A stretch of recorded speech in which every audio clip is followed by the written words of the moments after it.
Oke semuanya, jadi di kesempatan kali ini saya ingin menyampaikan tentang cara penyambungan kawat ke kawat.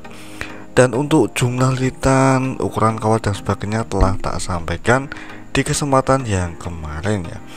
Dan untuk kali ini di kesempatan yang kemarin kita telah mengetahui kawat input dan kawat output. Kali ini kita akan menyambung kawat output dari primer. Paham ya?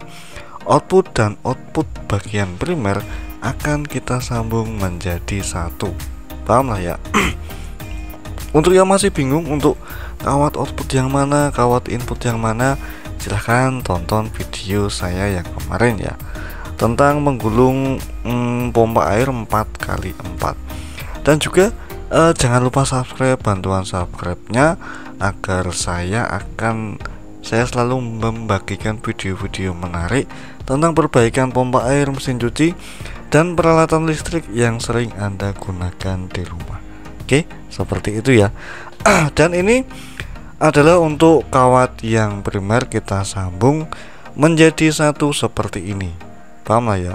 Output primer. Kemudian untuk yang output sekunder juga akan kita sambung. Kita kupas dulu, kita potong sesuai ukuran, kemudian kita kupas dan kita sambung seperti ini. Itu langkah mudahnya. Dan apabila ada yang menanyakan jumlah lilitan, ukuran kawat, jumlah peralut berapa, ini tumpuknya gimana, meganya ukuran berapa, silahkan menonton video saya yang kemarin. Di situ telah tak telah tak sampaikan secara mendetail, secara keseluruhan. Jadi Anda enggak bingung tentang cara-cara jumlahnya, ukuran kawat dan sebagainya, telah tak sampaikan semuanya. Jadi jangan tanyakan di sini, oke?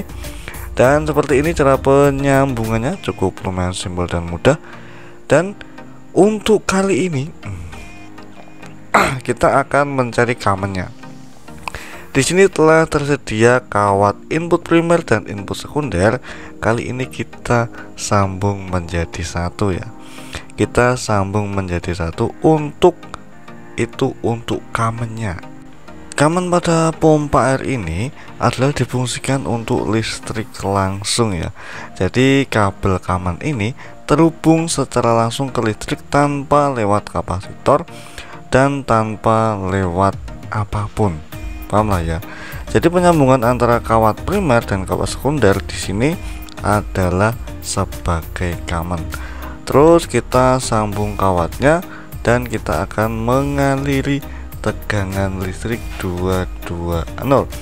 Ini berlaku untuk keseluruhan pompa air atau dinamo satu pas ya. Jadi apabila Anda telah bisa menggulung dinamo pompa air, mesin pompa air, tentu saja Anda bisa menggulung dinamo yang bermodel satu pas, karena pada prinsipnya, pada cara kerjanya itu sama.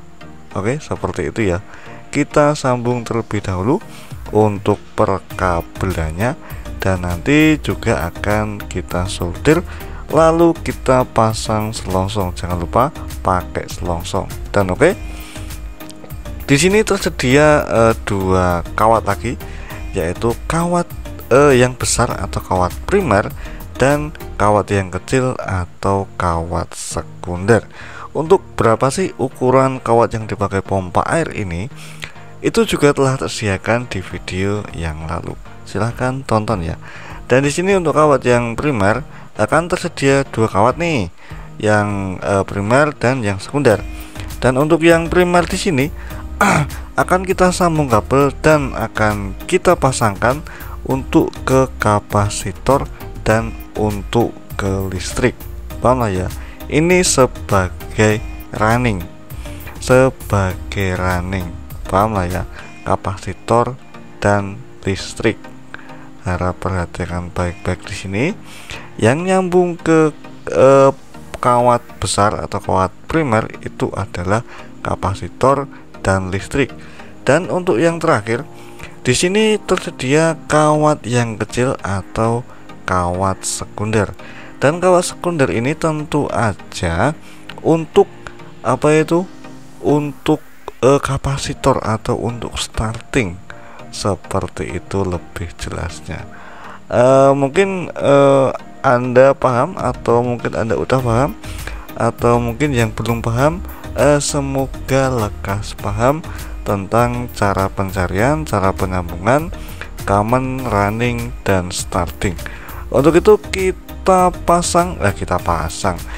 kasih solder dulu, kita kasih timah, kemudian langkah selanjutnya kita kasih selongsong. Dan juga apabila Anda ingin membeli kawat, Anda ingin membeli selang yang digunakan di video ini, Anda ingin membeli mika yang digunakan di video ini, dan Anda ingin membeli beberapa ukuran kawat dan selaknya yang merek Beck dan Hatake, itu link pembelian telah tak sediakan di deskripsi bawah ini.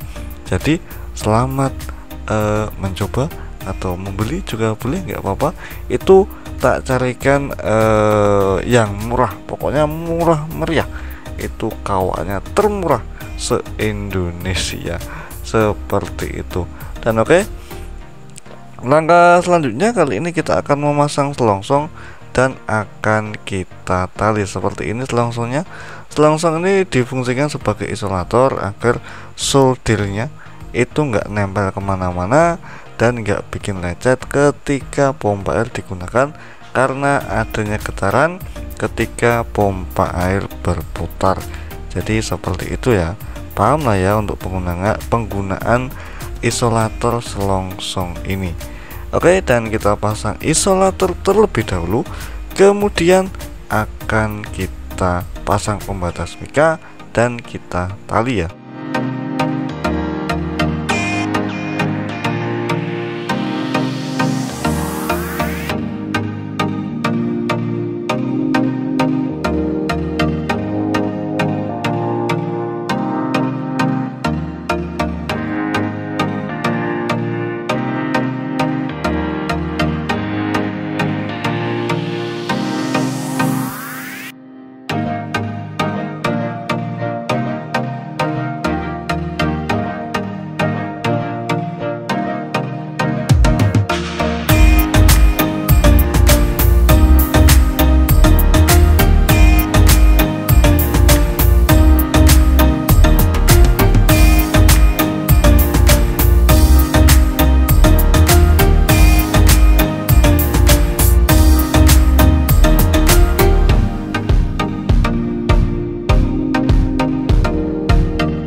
Dan langkah selanjutnya, pakailah sendok ajaib ini untuk memasukkan isolator yang nongol menuju ke rotor. Jadi isolator penutup mika itu ada yang nongol-nongol gitu, itu kita pukul aja masuk ke dalam ya.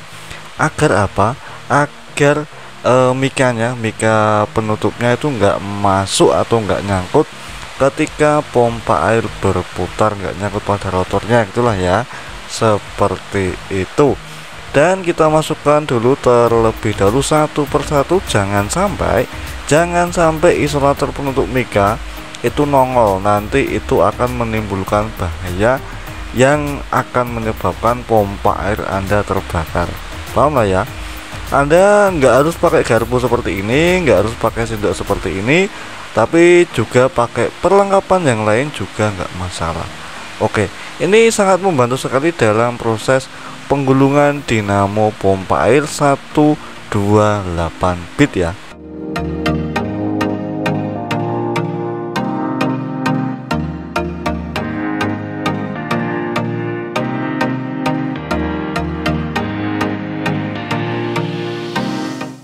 Dan sekarang akan kita kasih mika, kita kasih selak atau lem kawat yang mana berfungsi untuk mengelem kawat agar tidak terjadi getaran yang hebat pada saat pompa air digunakan.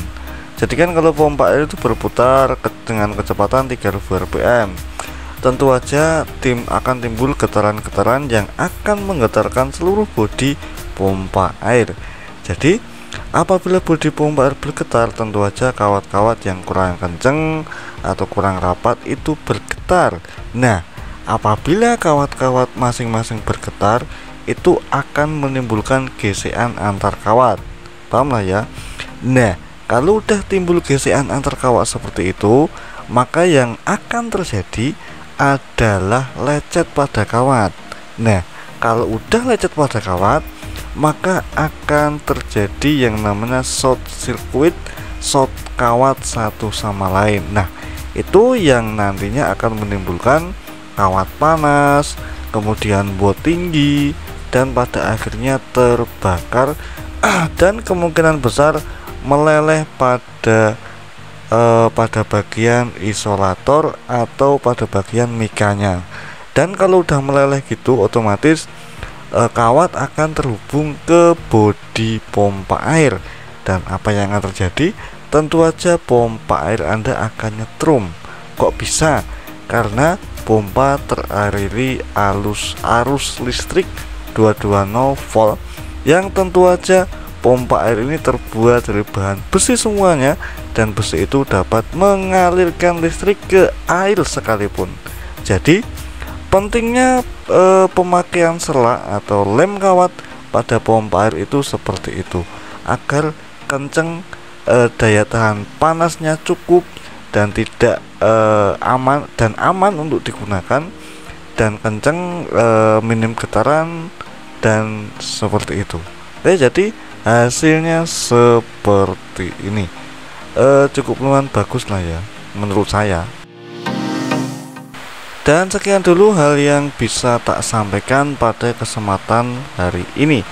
Apabila Anda menyukai video seperti ini, tentang pembahasan seperti ini, silahkan klik like. Apabila video ini bermanfaat untuk Anda, silahkan klik subscribe.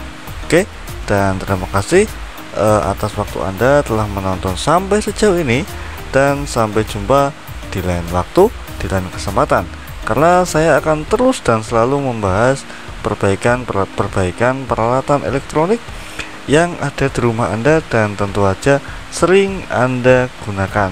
Oke, sampai jumpa di lain waktu.